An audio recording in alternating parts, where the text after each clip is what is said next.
Talking to Mr. Michael Williams, Mr. Cole, and Mr. JThrealkill. And let's start off with you, Mr. Williams, by having you to make some statements in reference to your organization or mentoring or however you wish to approach it over the next couple of minutes. All right. Thank you, Dr. Haney.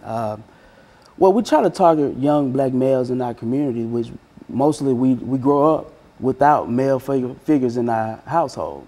So if we take the time to give them those basic attributes, those skills, those life skills, how to be a young man, how to be a gentleman, how to carry yourself in a sense. So we take these things and even instill dedication, discipline in these individuals. So it's more than just being there, it's teaching in the same breath. So this is an approach that we come at, and also awareness, because you got to know your history. So when it comes down to it, you want to be able to know where you come from and where you're going.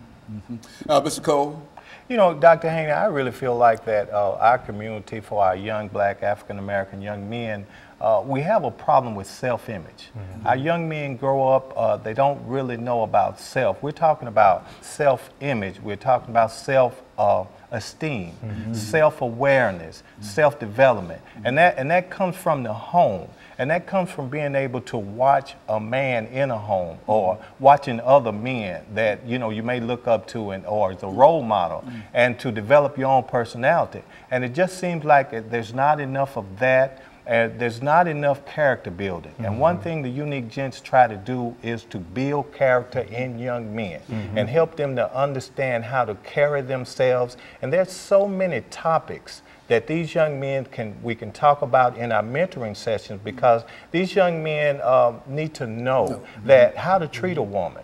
The young men need to know how to carry themselves. And a lot of these things that you see in the news currently are things that we're trying to teach our African-American young men. And what helps us be able to teach them is that when they do see it on the news and it's actually happening, then we can bring it back to the table in our mentoring sessions and show these young men, okay, this is the way you should handle this situation. And it's usually very helpful, a helpful tool.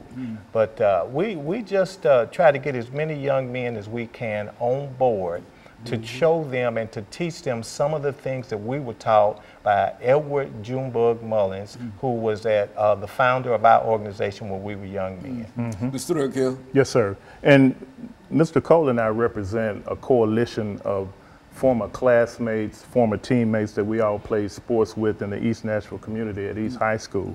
And we had individuals who paved the way for us to have examples of success.